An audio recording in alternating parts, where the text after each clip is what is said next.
Why wait? It makes no fucking sense.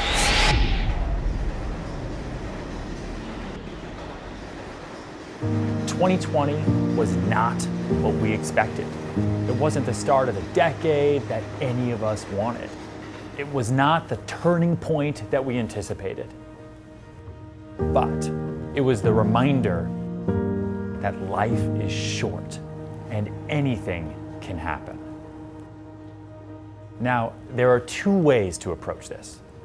There's the woe is me, my life sucks, I don't have time approach.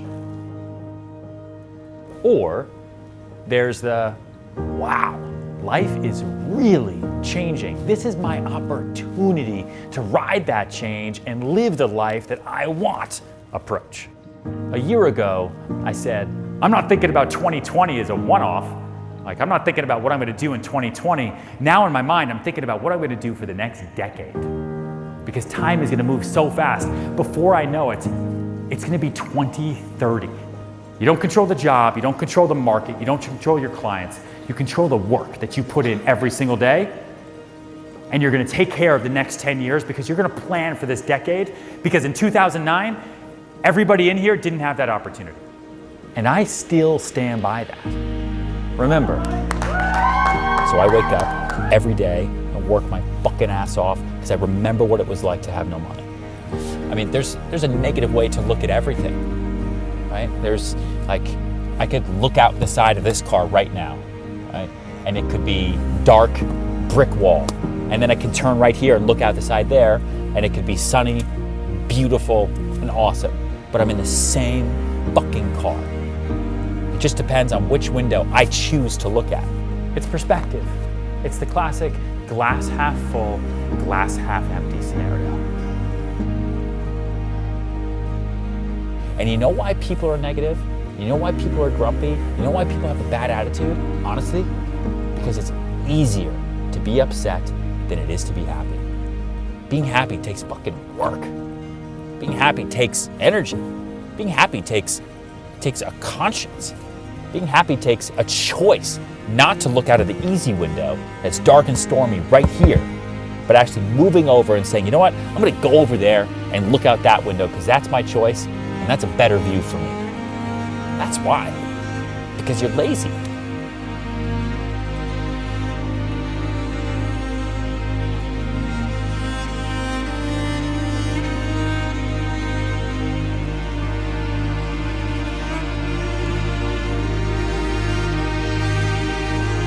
And yes, the world looked a lot different a year ago. And yes, I understand that this is a lot easier said than done. A lot of you may feel like you hit rock bottom. You may not realize is that rock bottom is a solid foundation that you can now build upon. Sometimes in life, we need to fail big so that we can win big. Failure is relative. Failure is short-lived and it's temporary because you have so much else going for you. And that if you're not trying, you're not failing. So you got to be very, very relentless and you got to hustle all day, every day and just consistently follow up. You don't need higher education. You don't need a leg up, right? All that stuff can help, but you can literally show up in New York City or any city and like hit the streets and you can make money, be successful, increase your lifestyle, get a better apartment. Like me, move out of a 200 square foot space in Koreatown where I was sharing a bathroom with 17 freaking people. Wow. And that was my incentive. Like my back was up against a wall and it was either go home to Colorado. Yeah, literally. Yeah. You know, it was like go home to Colorado and paint fence for the rest of my life, which is fine for some people, or figure it out and make it work in New York City. And it was kind of do or die. It sounds super dramatic, but it was, for me, it was. What's your excuse today? Too tired? Too busy? I'll start next year? Why wait? It makes no fucking sense. The best quote I've ever heard that I say to myself over and over and over is, if you take care of the work will take care of you. Like if you just do the work day in and day out, the work will take care of you. Like the money will just show up if you do the work. If you don't do the work and you think about the money will never show up. It's like a watched pot never boils. So for me, I wake up and I go to work all day, every day, and the money will show up. Some days it doesn't, some months are worse, some months are better, but as long as you do the work, everything will always be okay. My job isn't turning lights on. My job isn't negotiating deals or client relationship. My job is finding new business. That's my job, is to find new leads every single day. So that's what I did in the beginning of every day. The middle of the day, I'd brainstorm on how I was going to put those things into action that I just figured out in the morning. I called that my keeper time.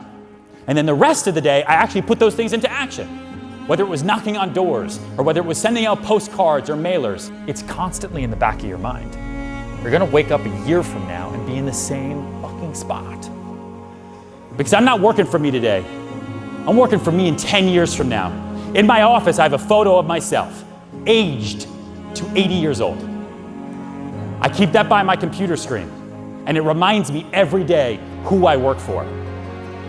Because the last thing I remember, I was 24. Last thing I remember before that, I was 10 years old trying to make my little brother disappear in front of my parents. Life is fleeting. It is so fast.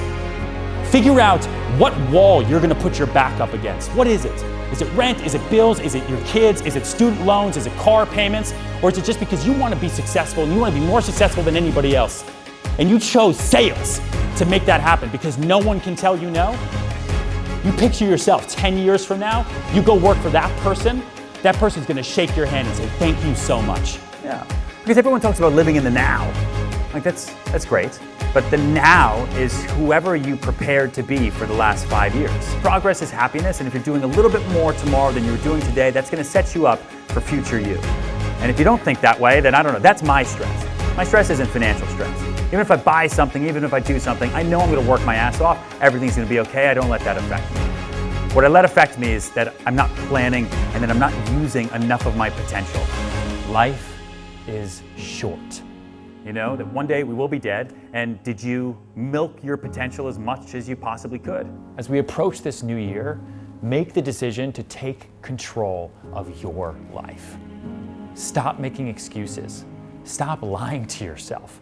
Rock bottom, perfect. Start building. A better, more fulfilling life is on the other side of the effort you put into it. So when's a better time than now to start? Don't wait. All right, guys, that's the end of the vlog. Thank you so much for watching. Oh, she's got home now. Zena, come here. Come on, want to get in the tent with me? Come here. Come on. We got a tent now for Zena, and this is my favorite place. Oh, you want to come with me? Yeah, we're going to tell the stories. We're going to watch the vlog together. Want to tell everybody to watch the vlog? Huh? Everyone, tell everyone to watch the vlog. Tell Zena. Tell everybody, say, please, Zena, tell everybody, thank you so much for watching the vlog. Can you say that? Yeah. Can you tell everyone to make sure you subscribe? Can you say that? Okay. Can you tell everybody to make sure you like and comment and send this video to all your friends? That means yes. Can you say, I love you all. I love you all. Thank you for watching the vlog this entire year. Thank you for sticking with me through all this craziness. And I really look forward to giving you the greatest new content ever in 2021. Can you say that? Say bye. Say bye. Can you say bye? Bye. Bye. You guys are the best.